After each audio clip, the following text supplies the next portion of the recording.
또 굉장히 좀 두려워하죠. 그렇군요. 지금 여론조사 관련해서 정당과 언론을 제외한 이가 정당과 언론에 해당하지 않죠. 미래한국연구소는 선거 관련 여론조사를 하거나 의뢰하는 경우에는 조사 이틀 전에 선관위에 사전 신고를 해야 한다는 것이고요. 윤건영 의원실에 따르면 미래한국연구소는 2018년부터 2024년 24건의 미공표 여론조사를 하겠다고 선관위에 신고를 했는데 이 가운데 이번에 노종면 의원이 공개한 2건은 포함되어 있지 않다라고 합니다. 그렇죠. 그러면 사실상 그게 만약에 대선과 관련된 거다. 그렇죠. 공직선거와 관련된 거다 그러면 예. 어떤 방식으로든 신고를 해야죠.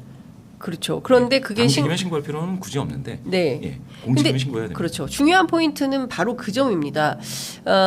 대통령 선거를 앞두고 이른바 미래한국연구소에서 모두 50차례 여론조사를 했는데 49번이 윤석열 후보가 1위인 걸로 조사가 됐다는 거거든요. 몇 번 해가지고요? 50번.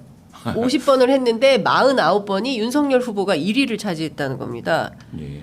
그런데 비슷한 시기에 다른 여론조사들이 있지 않습니까? 네. 뭐 갤럽이라든가 이런 등등의 여론조사에서는 윤석열 대 이재명, 이재명의 여론조사가 이재명 대 윤석열의 여론조사가 엎치락뒤치락 이렇게 했다는 겁니다. 그래서 결과적으로는 뭐 동아일보의 분석인데요. 입맛에 맞는 어떤 그 결과를 얻어서 명태균 씨가 어떤 영향력을 확대하는 데 쓰려고 했던 것은 아닌가라는 의심을 하고 있는 거죠. 이 가능한 일입니까?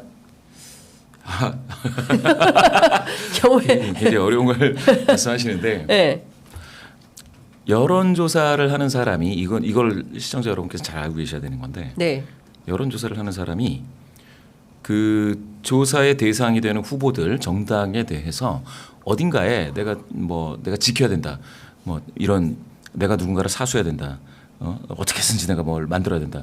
이런 강박을 가지고 있으면 당연히 방법은 많죠. 방법은 많아요. 예. 그런데 그렇게 하지 않을 뿐입니다. 않는다는 거예요. 그래서 과급적 진영 소속감이 없어야 되고 예. 뭐 여주호 전문가들은 그렇죠. 웬만하면은 어떤 경우에는 정당에 뭐 후배들이 찾아와가지고 돈 좀 내달라 그러면 내줄 수 있지만 뭐 그랬다가 당원으로는 안 하는 게 낫고 그래서 큰 선거를 앞두면 당원 가입을 했던 조사 전문가들은 전부 다 탈당입니다. 탈당이에요. 조사 전문가들은 네, 예. 전부 탈당이고 그래서 왜 그러냐면 예. 그 어느 진영 어느 정당에 소속돼 있지 않게 하기 위해서입니다. 공정성 때문에 그렇죠. 그런 것이죠. 그런데 예. 내가 누군가에게 반드시 네. 좋은 결과를 만들어내겠다라고 결심을 하면 못할 거는 없죠. 물론 여심이가 관리 감독을 엄청나게 합니다. 예. 잡아낼 수 있는 게 있죠. 예. 그럼 여심이한테 걸리면 예. 몇 천만 원을 내야 되고 예. 그리고 뭐 과징금, 과태료 뭐 이런 걸 내야 과태료 내야 되죠. 예. 과태료를 몇 천 내야 되고 예. 그게 이제 겹치면 예. 여심이가 검찰 고발을 해버립니다. 선관위가요. 네. 선관위는 이제 선거 사범에 대해서 수사할 권한이 있기 때문에 네. 그렇게 해버리면 예. 이건 검찰 앞에 서야 되는 거예요. 예. 예. 예. 그 과정인데 예. 모르겠어요. 누군가가 저는 이 사건에 대해서 그러니까 명태균 씨가 어떻게 했다라는 거는 잘은 모르는데 네. 만약에 어떤 방식으로든지 어느 후보에게 좋게 만들겠다라고 하면 손쉬운 방법들은 번호를 타는 거죠. 번호를 타는 거. 번호를 탄다? 예. 어떤 의미로 번호를 탄다 이게 뭘? 그러니까 그거예요. 예. 조사를 한번 해봤는데 예. 홍길동하고 뭐 유관순, 임꺽정, 뭐 황진이 이렇게 붙었습니다. 예. 그랬는데 제가 지지하는 사람이 가령 황진이다. 예. 근데 황진이한테 좋은 번호를 샥 걸러가지고 다음 조사에 타는 거죠. 이거 불법이거든요. 예. 여심에서 이게 밝혀지면 여심이는 가차없이 예. 예. 제재를 가합니다. 예. 근데 이거는 가장 단순한 거고 이게 아주 고전적인 방법입니다. 네. 심지어는 저한테 와서 예. 제가 이제 번호를 가지고 있으니까 예. 넣어줄 수 있느냐 예. 이렇게 얘기한 사람도 있습니다. 단칼에 거절하죠, 제가. 예. 아니, 그거 해가지고 예. 돈을 얼마나 벌면 예. 제가 그때는 제가 지금과 다른 회사에 조금 큰 회사에 있긴 있었는데 네. 그런 거에 대해서 응할 수가 없죠. 예. 왜냐하면 그런 거 한 방으로 예. 그 회사의 명운이 지금까지 쌓아온 그렇지 않습니까? 네. 예, 그 브랜드 가치가 완전 폭락하는 거거든요. 예. 그런데 사실은 브랜드 가치 같은 거 신경 안 써도 되는 사람들, 예. 뭐 이거를 이 서여의도에서 예. 흔히 떴다방이라고 하는 그런 일부 뭐 사람들이 예. 그런 거를 한다. 그 여심이에서 그거를 단속하기 위해서 굉장히 노력들을 하셨어요. 여심에 계신 분들이 예. 정말 제가 봤을 때 여심에 분들 아니 선거 때 막 코피 터지게 일을 하세요. 밤새. 예. 왜? 아니 관리할 게 너무 많으니까. 예. 만약에 누군가가 그렇게 번호를 섞어버렸다. 예. 이거 어떻게 밝힙니까? 그거는 서버를 뜯어가야 돼요. 네. 하드디스크를. 예. 그거는 그 파일만 가져가서는 안 됩니다. 그걸 다 뜯어가야 됩니다.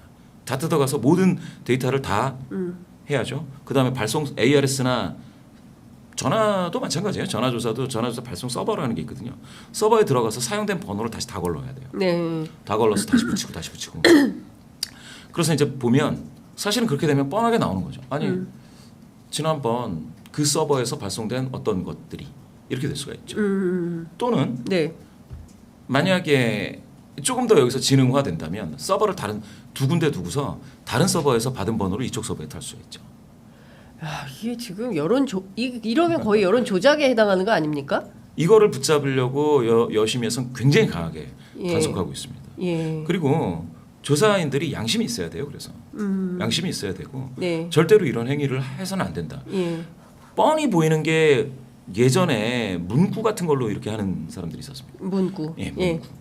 그런 거는 이제 저도 기회 있을 때마다 그걸 이런 단어 쓰면 안 된다라는 얘기를 자꾸 하고. 그렇죠. 지난번에도 말씀해 주셨죠. 우리 예. 시민분들, 우리 예. 대한민국 국민분들이 인식이 굉장히 높아졌습니다. 그러다 보니까 그냥 조금 신문 보시는 분들 이런 유튜브 보시면서 정치 토론 하시는 분들은 이제 다 아세요. 네. 그 정도는 야 이런 단어 쓰네 이건 되게 나쁜 짓이다 네. 아는데 도저히 알 수 없는 것들이 몇 개가 있어요.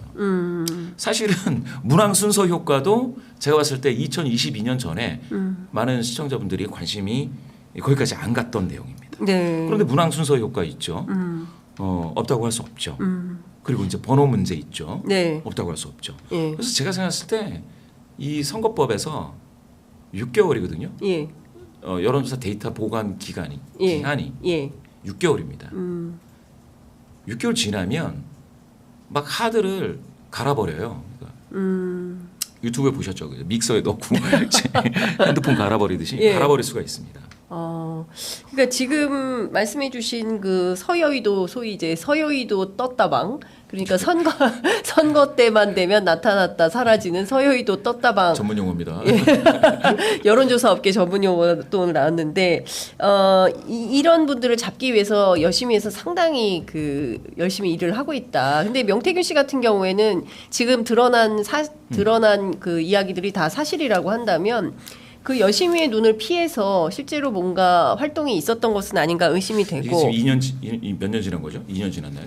2년 3년 지났죠. 차죠 이제. 예, 2년 지났죠. 2022년 상황이니까. 그러면 그 당시에 하드웨어들이 네.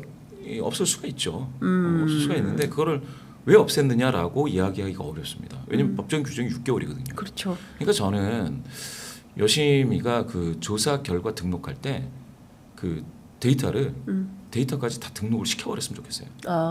네. 장난 못 치게. 네. 예. 그리고 전 단체장 조사나 예. 대통령 긍정 부정도 예. 이것도 여심이가 관리를 이렇게 제가 이 몇 가지 얘기하면 여심 분들이 싫어하십니다. 예. 일이 너무 많은데. 예, 또 더 일을 하란 말이냐 이런 건데. 미치려고 하는데. 그런데 이게 신뢰도와 공정성과 그리고 이런 일종의 이제 여론 조작은요. 예. 굉장히 심각한 범죄입니다. 제가 이 말씀 한번 드려볼게요. 예. 예전에 제가 갤럽 다닐 때 그때 새누리당에서 네. 후보 경선 조사인가 이걸 들어왔는데요. 그걸 네. 주셨는데 그때 갤럽에서 이걸 이상한 말씀을 하시는 거예요. 네. 당원인지 면접원들이 당원인지 네. 여부를 예. 물어봐라. 그거 확인해라. 아니라는 걸 증명해라. 전화 면접입니다. 면접에서 예. 그래서 당신은 국민의힘 당원입니까 아닙니까 이걸 물어보라는 거예요? 그 면접원들 소속이 연구원들 면접원들 이 예. 갤럽에 있는 분들 예. 한 명도 없었어요. 예. 한 명도 없었는데 예. 이걸 증명하라는 거예요. 예. 그래서 이걸 어떻게 증명하느냐? 근데 왜 그러시느냐? 예. 혹시 상대당 그러니까 민주당 당원이 있을까봐 그러시냐? 그랬더니 그게 아니고 네. 국민의힘 그러니까 당시 새누리당 당원이 있을까봐 그렇다. 아니 근데 같은 당원이 왜 문제가 되세요? 그랬더니 이 말씀을 하시더라고요. 네. 당원이라는 거는 계파가 있다는 뜻이다. 그죠? 개파. 예. 그럼 홍길동과 임꺽정, 뭐 유관순, 황진이가 붙을 때 이 유관순을 좋아하시는 분은 그쪽으로 찍는다 이거예요. 예. 그러니까 이거예요. 이게 실제로 있었던 일입니다. 네네네. 경선을 하는데 예. 그러니까 홍길동이라 그래도 황진이, 유관순이라 해도 황진이 예. 이렇게 찍는 거예요. 면접원이. 예. 면접원이. 그런 일이 있었습니다. 그러니까 그때 당에 그 새누리당에서는 예. 안 되겠다. 당원이 아닌 사람들로만 구성되어 있는 면접을 해야겠다. 이렇게 되는 공정성을 거죠. 위해서. 예. 자, 이거를 제가 한 말씀만 더 드리면 최근에 더불어민주당에서는 여론조사를 하는 기관은 후보 컨설팅을 하지 마라. 후보 컨설팅을 담당하면 네. 여론조사를 할 수 없다라는 네. 자체적인 결론을 내렸어요. 좀 뭐라 그럴까 일종의 뭐 규율? 규율이죠. 정해진 예. 거는 아닌데 뭐 이렇게 예. 성문화된 거는 아닌데 예. 내부적으로 하나의 이런 기준을 우리가 한번 두자라는 네. 것들이 있었습니다. 그렇군요. 그게 그거죠. 어느 후보를 막 지지하는 사람이 지지하는 어떤 회사가 여론조사도 해. 근데 그 후보 여론조사를 해요. 그건 말이야. 공정성에 위배가 되죠. 그죠? 그렇죠. 말이 안 되는 그런 거죠. 일들이 있지 않게 하자라는 게 또 이제 지금 여러 정당들이 예. 갖고 있는 그런 고민입니다. 그렇군요.